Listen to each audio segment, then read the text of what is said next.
नमस्कार, मैं एसवी भारद्वाज। दोस्तों, आज हम धनु राशि की चर्चा करेंगे। अगर आपको अपना लगन मालूम है तो यह चर्चा लगन पर भी आधारित है। जैसा कि इस थंबनेल को देख रहे हैं, 15 मार्च से शनि और सूर्य का संबंध बनेगा। जी हाँ दोस्तों, शनि सूर्य के संबंध के ऊपर टिप्पणी करने जा रहे हैं। हालांकि शुक्र का साथ भी रहेगा, शनि सूर्य दोनों के साथ शुक्र होंगे। ये अच्छी बात है क्योंकि शुक्र यहाँ पर एक तो दिग्बली होते हैं और लाभ स्थान के मालिक हैं। परंतु आपको बता दें, 11 तारीख से गुरु का मार्गी होना आपके लिए काफ़ी सुखद घटनाक्रम की शुरुआत कर देता है। गुरु दोस्तों गुरु हैं और आपकी कुंडली में सप्तम भाव में गोचर कर रहे हैं।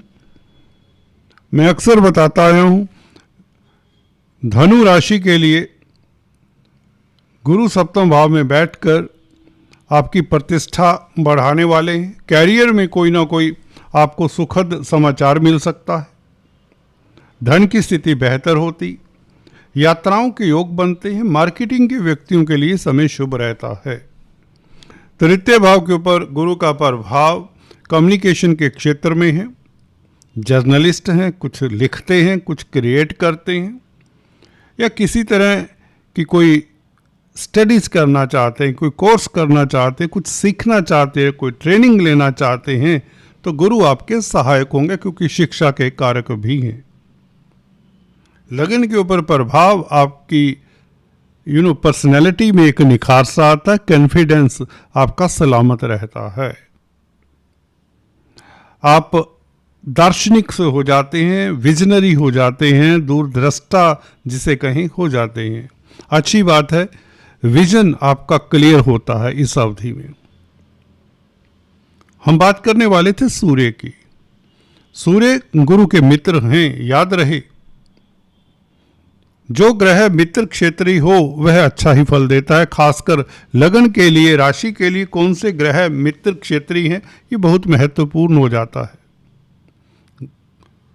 सूर्य दोस्तों गुरु की राशि में है। 15 तारीख से शनि के साथ संबंध बनाएंगे, शुक्र के साथ संबंध, और खुद पूर्वा भद्रपद नक्षत्र में भी होंगे। यह भी इम्पोर्टेंट पहलू है। परंतु 3 दिन तक रहेंगे, 18 तारीख तक गुरु के नक्षत्र में। 18 तारीख से शनि के नक्षत्र में आ जाएंगे तो घटनाक्रम काफ़ी एक डिफरेंट प्रभाव रखेगा। क्या कहता है 18 तारीख से उत्तरा भद्रपद नक्षत्र में सूर्य का गोचर? पहले जान ले सूर्य कारका किन बातों के होते हैं। हालांकि हर वीडियो में रिपीट करता हूँ, यहाँ भी बता दें सूर्य के बारे में एक पंक्ति में। सूर्य पिता है, सूर्य आत्मा है, सूर्य आपका दिल है, सूर्य आपका स्वाभिमान है, सूर्य शासन सत्ता है, सूर्य सरकारी तंत्र है। तो इन बातों के ऊपर सूर्य का प्रभाव साफ रूप से दिखेगा। शनि के साथ है। शनि आपको पता ही है कर्म फलदाता है, तो शनि प्रभावित तो कर ही जाएंगे। शुक्र हो, सूर्य हो, शनि ने इनको प्रभावित तो करना है, नो डाउट। शुक्र उच्च के हैं और सूर्य आपके भाग्यस्थान के मालिक हैं, ये अच्छी बात है। आपकी कुंडली में भाग्येश का सुख भाव में बैठना, तो किस्मत के कारण आपको सुख मिलता है। गुरु भी तो इसी ओर इशारा कर रहे हैं। जी हाँ दोस्तों, गुरु केंद्र में बैठकर लाख दोष दूर करते हैं और आपके लगन के ऊपर मार्गी होकर आपको सुखी भी तो करते हैं।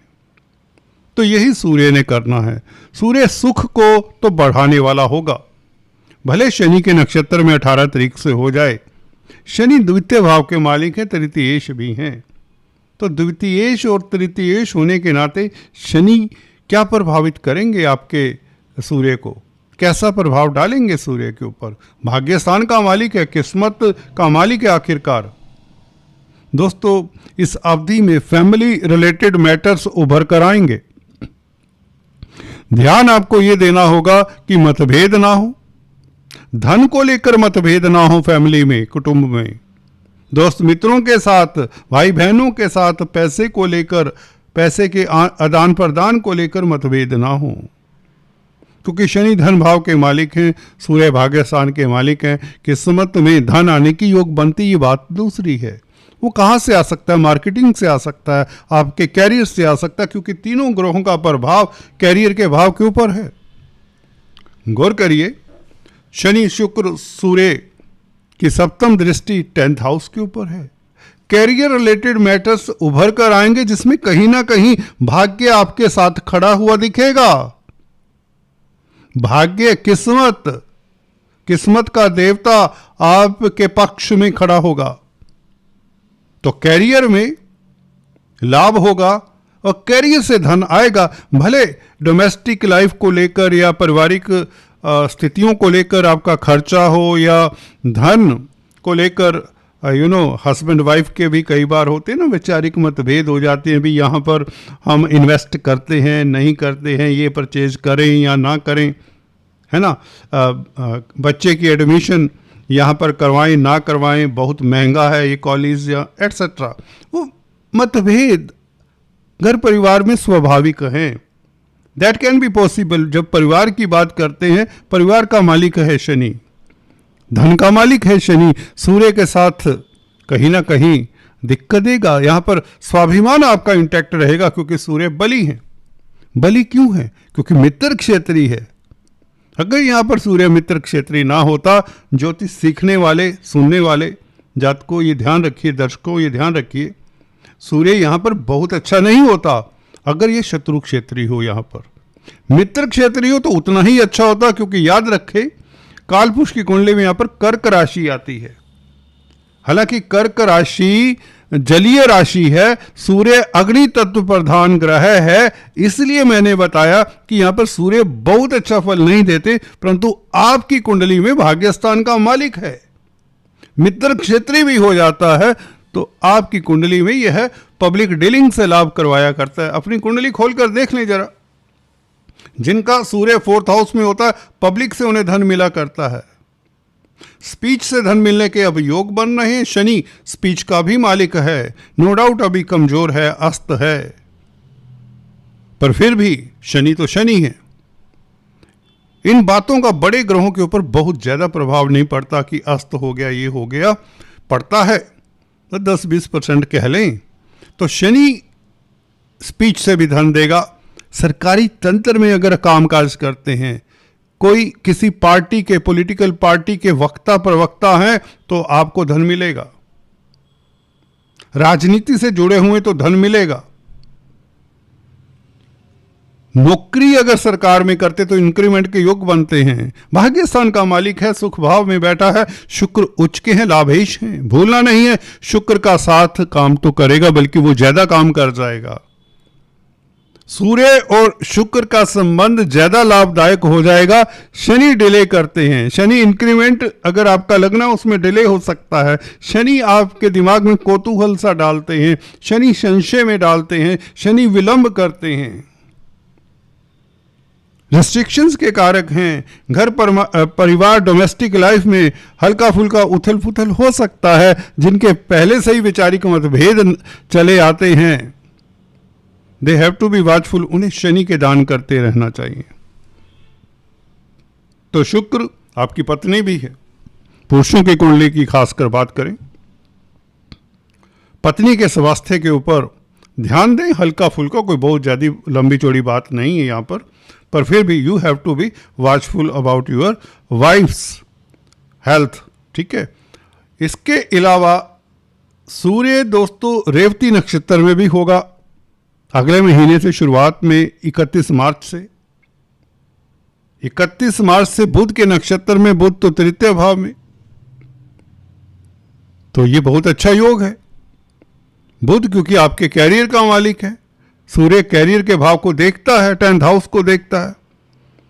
तो इस महीने के अंत तक कोई बड़ी अचीवमेंट कैरियर को लेकर आपको हो जाएगी, मिल जाएगी। कोई बड़ी दुविधा का अंत होगा।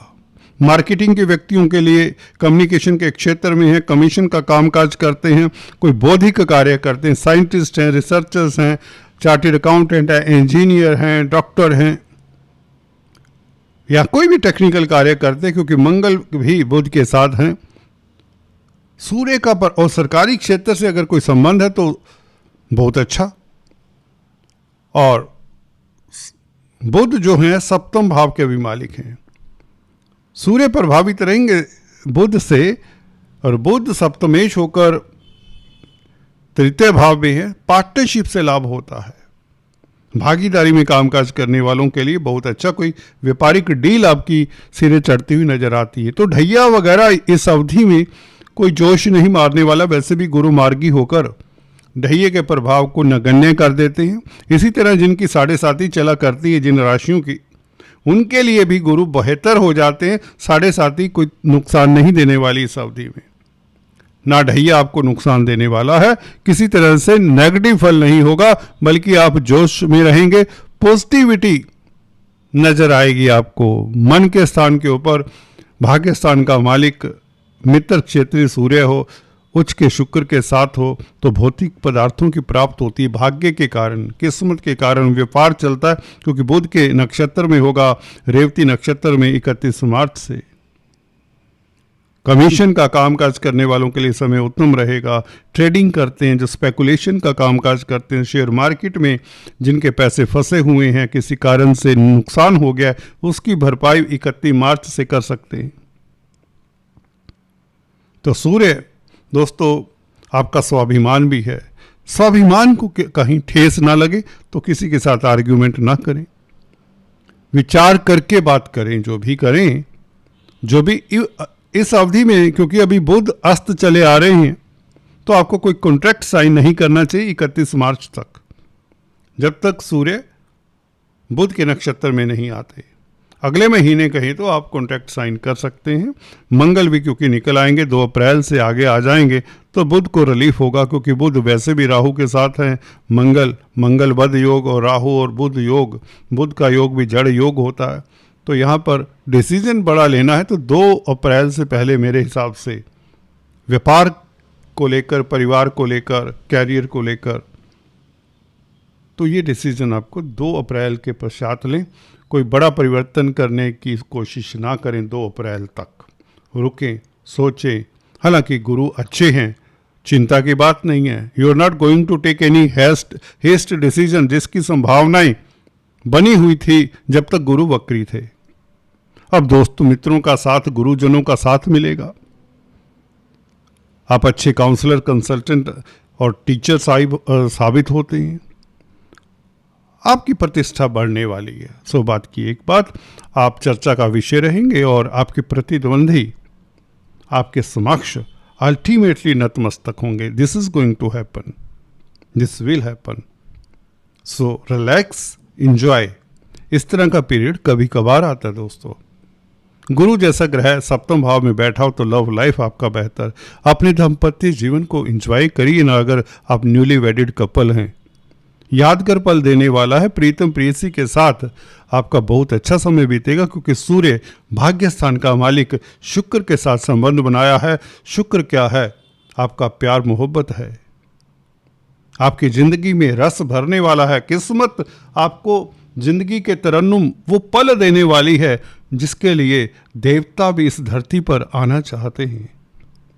So you are going to be lucky in love matters as well. So anyways, आज चर्चा में इतना ही। Thanks for watching this video. Please अपना ख्याल रखें। Thank you so much.